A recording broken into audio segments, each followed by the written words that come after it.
Every day, something dramatic happens in the Caribbean that affects our lives. We'll give you the details. We'll give you the facts on Caribbean Perspective with Eddie Frederick. Here's Eddie Frederick. So glad you can join us. Government of St. Lucia launched major crime interruption project, while fresh local government election called in one district in Trinidad and Tobago. These stories take the lead in today's edition of Caribbean Perspective for Monday, 21st August 2023. Details after this important message. The hurricane season is now upon us, so we as Caribbean people need to remember to think safety and be prepared. Avoid venturing outside during a storm or hurricane, especially if there are strong winds. Rooftops and other debris are often blown about and can cause great damage.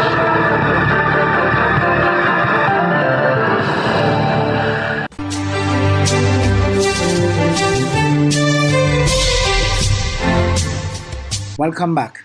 A major special program has been launched by the Ministry of Equity as a measure against crime and violence in St. Lucia.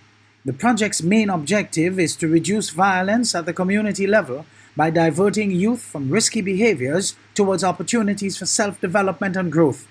Zane Romulus of the DBS News World reports. Out of concern for the negative psychosocial impact which crime and violence has had on many of the nation's families, the Ministry of Equity has started a program in the hopes of stemming the same.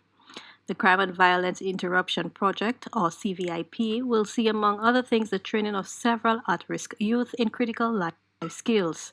The hope is that through these measures, the young people will draw away from a life of crime and instead choose to become upstanding citizens. Crime and violence really impact persons in all ways. It impacts the family at the micro level, it impacts the individuals, it impacts communities at the macro level. And so we need to find ways to really intervene and to offer solace or even support in most or all of the instances. We need to ensure that our programs are in alignment with that which the ministry proposes. We need to ensure too that our programs are in alignment with our mandate, Ministry of Equity, Social Justice and Empowerment. Not that we want to tell persons to stop the violence, but then we want to take persons through the process of how are we going to stop the violence. An amount of 150,000 EC dollars has been allocated by the government to undertake this major social transformation program. I think it will go a long way as we add our voices to what is being done at the level of the ministry, what the police is doing, what homes are trying, what communities are doing.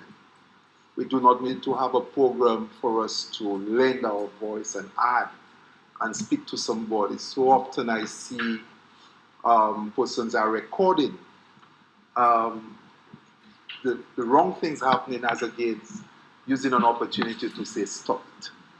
You know, and these days sensationalism, whether it's happening in Alabama, we get excited about violence in every form. And even when we believe that it is justified, then we lose our humanity and celebrate violence in one form, but it comes back to hit us another time. All forms of violence is not good. This project will be implemented throughout the 11 social transformation regions and comprises 3 components. The Basic Life and Employability Program and Internship, which aims to equip young people with personal and professional development skills. The Parenting Program, which will enhance the parenting skills of 40 parents. And a Youth Mentorship Program. We recognize that young people are growing up in neighborhoods where they are not exposed to positive role models, they are not engaged in pro-social activities, and because of that, they tend to join gangs in terms of a search of an identity or belongingness. So we are looking to counter against this negative trend, and we recognize that young people are filled with positivity, they have talent, and these are the people who are the future of St. Lucia. And so for us, we believe that it is important for us to enhance their various protective factors. A U.S.-based St. Lucian couple, Ken and Marie Edwards, has contributed to the cause by donating $10,000 to aid 20 households. We do hope that it will help at least a little bit, if not a lot, for the new semester that's coming up. Because I myself, just like maybe a few of us in here, we know for a fact when you get up in the morning and you go to school on an empty stomach and you go without the right tools for you to educate yourself and to receive proper education from whoever it is that's in the front trying to get you to learn something. The Ministry of Equity has stressed the importance of collaboration with members of the public to make this program a success. For the DBS News World, I am Zane Romulus. Fresh elections to be called in the Lengua Indian Walk Electoral District. This from the Elections and Boundaries Commission of Trinidad and Tobago after a recount of votes from last Monday's local government election failed to determine a winner. More in this TTT News item. A statement from the EBC on Saturday afternoon said the returning officer declared the election void after the Chief Election Officer, Fern Narcis Scope, certified that the second count of votes cast resulted in candidates getting equal votes. The first recount was conducted by the returning officer between Tuesday, August 15th and Wednesday, August 16th at the request of the United National Congress, whose candidate Nicole Gopal received 5 less votes than People's National Movement candidate Pastor Otley Grantu. The outcome of the first recount was that the PNM's candidate lost 2 votes, while the UNC candidate gained 3, resulting in a tie of 1,428 votes each and making a second recount necessary. The second recount started on Thursday, August 17th, within the 4-day stipulated time set out by the election rules. Following the local government elections, there were requests for recounts in 14 of the 141 electoral districts. The request in 1 district was withdrawn, while the outcome in 11 remained the same. In the Arima North-East district, the outcome changed, with the margin being 1 vote. Since then, the EBC confirmed the PNM has officially written to the Chief Election Officer for a check of the results of the poll.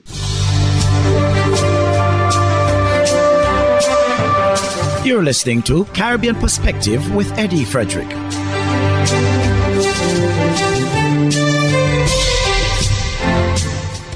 The constitutional motion brought against the state in the Audiogate matter by THA employee Kevin McKenna and his attorneys was heard virtually before the Port of Spain High Court on Friday last. The prosecution and defense have agreed the charge of failing to comply with requirements under the Interception of Communications Act would not proceed in the court until the motion is determined. TV6's Elizabeth Williams filed this report. It was determined at the Port of Spain High Court on Friday that THA employee Kevin McKenna failed to provide passwords and biometrics in order for police to open his phones and computers, the devices taken by police with respect to the Audiogate investigation. The prosecution and the defense agreed that the charge of failing to comply with requirements under the Interception of Communications Act would not proceed at the Magistrates' Court until the constitutional motion brought against the state by the defense is determined in the High Court. It was also revealed that police are yet to serve a summons for the matter in the Magistrate Court with respect to Mr. McKenna failing to comply with requirements under the Interception of Communications Act. Attorney Mario Merritt told the court that it is unconstitutional to ask a person to incriminate himself, and there is also a person's right to silence.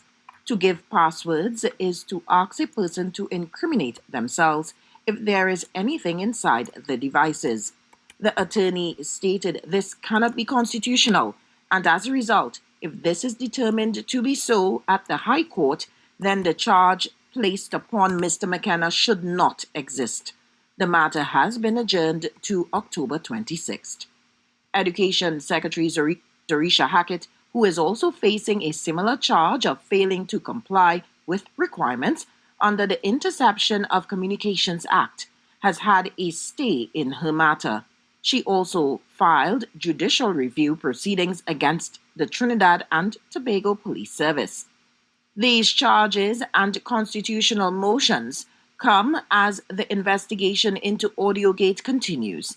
Acting Deputy Commissioner of Police Intelligence Kurt Simon told a police media briefing on Thursday that the investigation into the matter is expected to widen.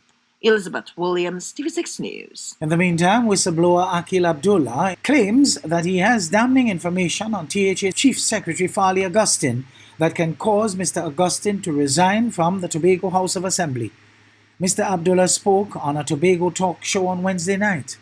This revelation comes on the heels of the Chief Secretary denying a claim by Mr. Abdullah that he, the Chief Secretary, forced him to confess to a tale of bribery and conspiracy allegations.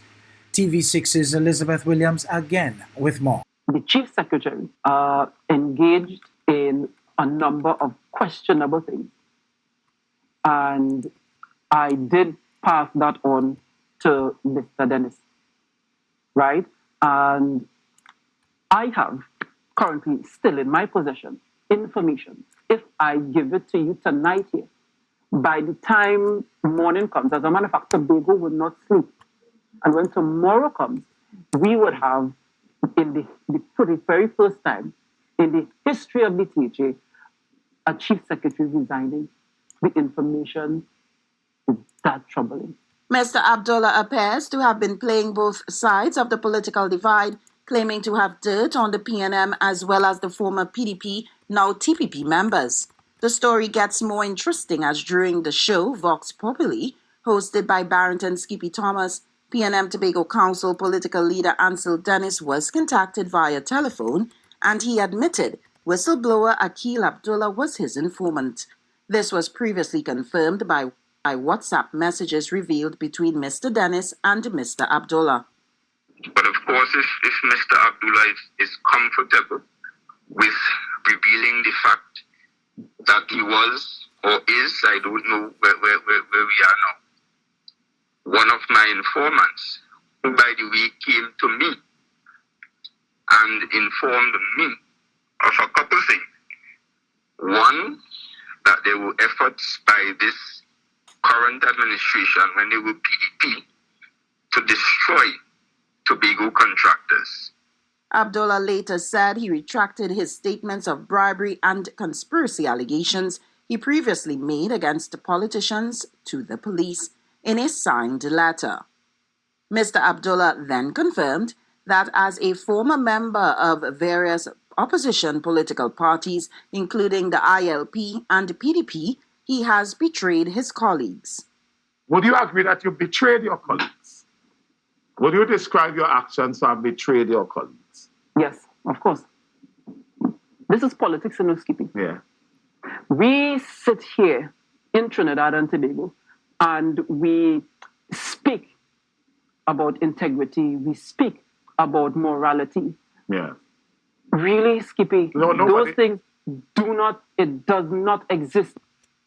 Elizabeth Williams, TV6 News. Hubbard is once again innovating the way you shop with its new online store, providing 24-hour shopping convenience. You can shop now for appliances, hardware, houseware, building material, and more. Free delivery island-wide.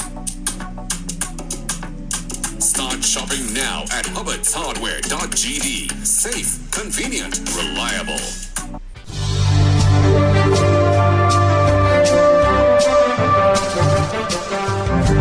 I am Eddie Frederick. This has been Caribbean Perspective, a whole new approach to highlighting developments in the Caribbean. In the meantime, please continue to log on to CaribbeanPerspective.com for more daily news and more.